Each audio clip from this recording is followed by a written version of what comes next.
Lawrence gang का London connection. विदेश में बैठकर रची जा रही थी तिहाड़ जेल में फिर से खूनी खेल खेलने की साजिश। लॉरेंस बिश्नोई गैंग को लेकर एक बार फिर बड़ा खुलासा हुआ है। सामने आई है एक ऐसी साजिश जिसे लंदन में प्लान किया जा रहा था। ये खौफनाक साजिश थी तिहाड़ जेल में एक बार फिर से खूनी खेल खेलने की। क्या है लॉरेंस गैंग का लंदन कनेक्शन, चलिए जानते हैं। लंदन में रची जा रही थी गैंगस्टर की साजिश। तिहाड़ जेल में फिर होने वाला था खूनी खेल। लॉरेंस बिश्नोई गैंग लंदन में भी है एक्टिव।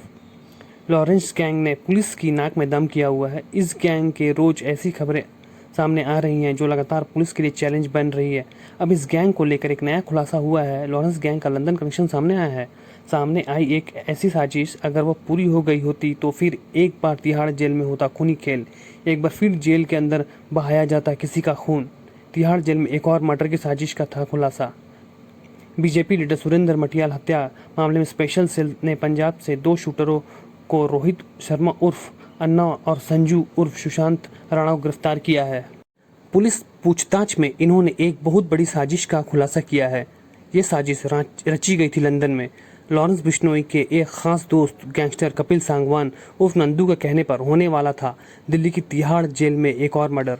अन्ना और संजू दोनों ही कपिल सांगवान के शूटर हैं। ये दोनों दिल्ली में बीजेपी के नेता सुरेंद्र मटियाल की हत्या में शामिल थे और पुलिस ने इन्हें इसी सिलसिले में गिरफ्तार किया है। बिश्नोई गैंग का लंदन कनेक्शन आया सामने।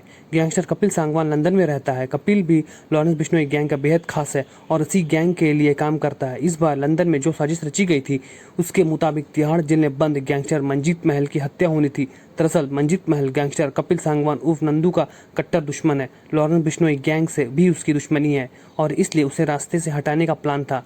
लंदन में बैठकर कपिल सांगवान रच रहा था साजिश। रोहित शर्मा उर्फ अन्ना और संजू की मदद से ही कपिल सांगवान लंदन में बैठकर अपना गैंग चला रहा था। दोनों कपिल सांगवान उर्फ नंदू के इशारे पर ही दिल्ली और एनसीआर में क्राइम के सिंडिकेट को ऑपरेट करते थे। हत्या, फिरौती, कॉन्ट्रैक्ट किलिंग जैसे कामों को ये नंदू के कहने पर अंजाम देते थे।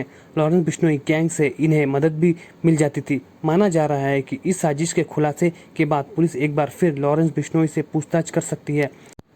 पहले भी तिहाड़ में हो चुके हैं 2 गैंगस्टर्स के कत्ल। इसके पहले भी तिहाड़ में गैंगवार में पिछले कुछ दिनों में ही 2 हत्याएं हो चुकी है। 2 मई के दिन गैंगस्टर टिल्लू ताजपुरिया को हाई सिक्योरिटी जेल के अंदर नुकीले हथियार से बड़ी बेरहमी से कत्ल कर दिया गया था। टिल्लू की हत्या में भी लॉरेंस बिश्नोई गैंग के गैंगस्टर्स का नाम आया था। इसके पहले 14 अप्रैल को भी तिहाड़ जेल में दिल्ली के एक बड़े गैंगस्टर प्रिंस तेवतिया की हत्या हुई थी। सिर्फ 3 हफ्ते के अंदर दिल्ली की हाई सिक्योरिटी जेल में हुई इन 2 हत्याओं ने पुलिस पर कई सवाल खड़े किए थे और अब इस साजिश का खुलासा पुलिस के लिए किसी चुनौती से कम नहीं है। दरअसल दिल्ली में कुख्यात अपराध सिंडिकेट की गतिविधियों पर अंकुश लगाने के प्रयास में स्पेशल सेल की एक टीम नंदू गैंग की गतिविधियों पर मैनुअली और तकनीकी रूप से लगातार नजर रख रही थी। 14 मई 2023 को सुरेंद्र मटियाला की सनसनीखेज हत्या के बाद यह खुलासा हुआ कि सुरेंद्र की हत्या का मुख्य साजिशकर्ता रोहित शर्मा है, जो सोशल मीडिया ऐप के माध्यम से कपिल सांगवान उर्फ नंदू के सीधे संपर्क में था। तिहाड़ जेल में बंद है गैंगस्टर मंजीत महल। ये लोग अब अपने प्रतिद्वंदी गैंगस्टर मंजीत महल को खत्म करने की भी योजना बना रहे थे, जो अभी तिहाड़ जेल में बंद है। स्पेशल सेल को एक गुप्त सूचना मिली थी कि जिसके आधार पर पंजाब से आरोपी रोहित शर्मा उर्फ अन्ना उर्फ गोलू को गिरफ्तार कर लिया गया। उसे लंबी पूछताछ की गई और उसकी निशानदेही पर सहयोगी संजू को पंजाब से उसके किराए के घर से गिरफ्तार कर लिया। कस्टडी रिमांड के दौरान पालम एक्सटेंशन सेक्टर 7 द्वारका दिल्ली से रोहित की निशानदेही पर 4 जिंदा कारतूस के साथ एक 32 बोर का पिस्टल बरामद किया गया।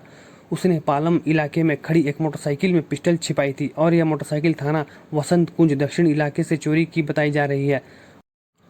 आरोपियों के पास से पिस्टल और कारतूस बरामद। पुलिस के मुताबिक रोहित शर्मा कपिल सांगवान उर्फ नंदू गैंग का मुख्य गुर्गा है, जिसने मृतक सुरेंद्र मटियाला के कार्यालय की रेकी की थी और हत्या के लिए शूटर, मोटरसाइकिल और हथियारों की व्यवस्था भी की थी। उसके पास से एक 32 बोर की पिस्टल, 4 जिंदा कारतूस और एक चोरी की मोटरसाइकिल बरामद हुई है।